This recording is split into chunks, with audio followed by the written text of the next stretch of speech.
if you have a child, one of the things I really, really recommend is take a look at what the talents are that your child has. Now, a talent is a natural ability to do things well that can be developed into a greater skill. And how many of your children don't even think they have any talents? Because there are 3 reasons why people don't know their talents that I observed. 1, the people with talent are the great artists and the great athletes. Those are the people with talent. And I wasn't a great artist and I wasn't a great athlete. I felt I had no talent. But those are 2 areas of talent. It's not the only, right? No, that can't be the only thing there is. But many people just have that viewpoint. I'm not talented because of that. Secondly, I'm good at something, but I'm not really as good as a top professional, so I have no talent. Right. But the definition of talent is a natural ability to do things well that can be developed into a greater skill. So you may not be as great as a great professional, but if you start working at it, you become more competent and better. But you could. But the third and most common reason, are you ready? Yep. I'm telling all of you, and it's true for all of you who have a problem with their talents, is what you do so easily and naturally you don't even think of as being a talent. Okay, and I'll give you an example. I work with a boy named Michael. He was 17 years old. So Michael, tell me about your talents. I don't have any. Not unusual. I'm telling you, not unusual at all. Okay, well, what are you good at? Well, I'm good at playing video games, but I have no talent. So if you're good at something, what do you need? Talent to be good at it, right? So I came up with this brilliant question. I'm so proud of myself when I came up with this question. So Michael, what talents help you be good at playing video games? Well, was that brilliant? Yeah. And he goes, oh, good eye-hand coordination, good, quick reaction time, which are talents. I said, great. What else? And he thinks, and he goes, takes this deep breath, sucks all the oxygen out of the air. He says, I can predict what's going to happen before it happens. Wow. He observes the game real well, which is a talent. He remembers what occurred previously, and he sees it happening again. That's an ability to remember and align to what you're doing now. And he can then kind of see, well, if that happened earlier, I can predict what's going to happen next. Yeah. What I look for, what are those main talents you've been willing and able to demonstrate? And that tells you the importance that you have in terms of what kind of work you do. It's one of the clues to think with. What's my natural ability? What can I do well? So as a parent, you have a responsibility to help your children understand what their abilities are, what they're good at, okay? And let them know they can develop that into a greater skill. Yeah. Because most kids probably don't think they have talents. No. Right now, people are living with so many talents that they don't even think of as being talents. Yeah. But now you know your talents, and now your personality, your attitude, your interests, your behavioral patterns, the lifestyle you want to lead.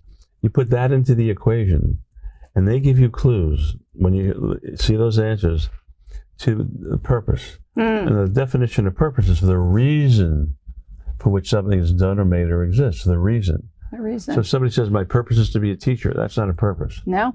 That's a job title. What's the reason to inspire and motivate children? And there are 3 things I've observed that are so important to come up with that right statement of purpose.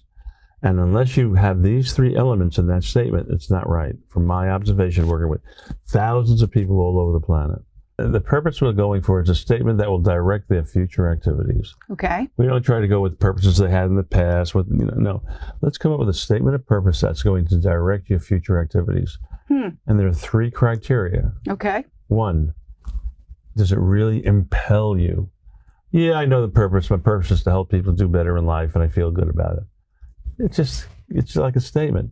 But to be impelled, 60% of the people will cry when they come up with the right statement. Even these strong Russian men. No kidding. They're like this, these Russian men. When they come up with that statement, it's such a relief to find, that helped me understand direction. I mean, it's so powerful, right? Wow. Okay. So one is, does that statement truly impel you? No, does it just seem nice? It seems good.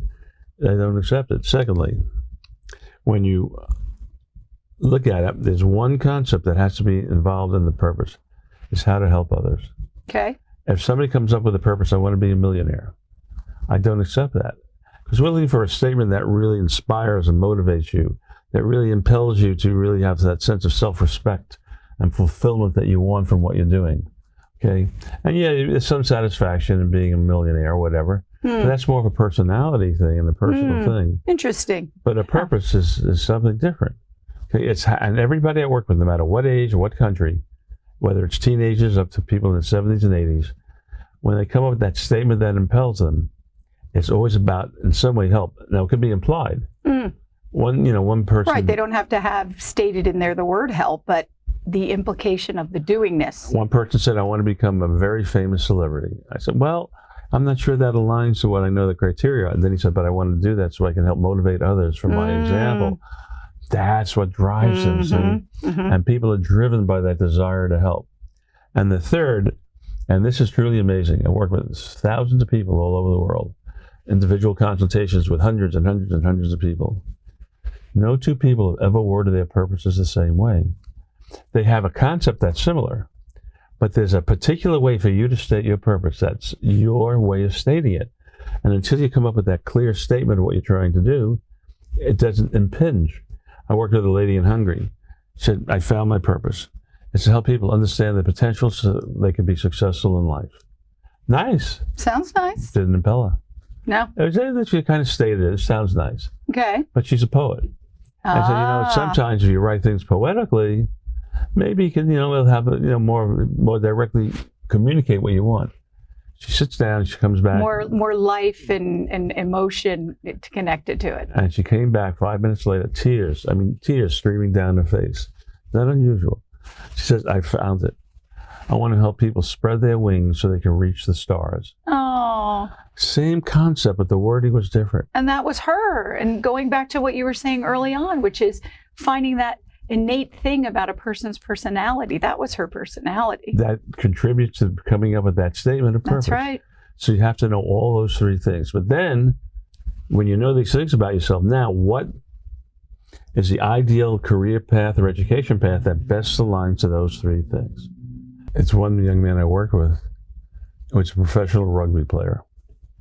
He's just one example, and I like to use this example. And he's from Australia, and he signed a contract to play rugby in France. And he does the program. And he had a good understanding of his talent and personality. He's very creative. He loved fashion and so on. He loved art, But I'm going to be a rugby player. When he does the program, then he comes up with that statement of purpose, the thing that impels him, the reason for which something is done or made or exists. What is it how he wants to contribute to helping others? He realized, I don't want to be a rugby player. I want to be a fashion designer. From rugby to fashion design. Now he's internationally known. His name is Daniel Patrick. And, his clothes sell for $3,000, $4,000 a piece to athletes and so on. Very well known. But it was only when he understood that statement and aligned it to his talent and personality that he go, this is really the game. See, one of the most important things we have for ourselves is our self-respect. And when you're doing things that it's not the right thing for you to do, your self-respect starts to dwindle.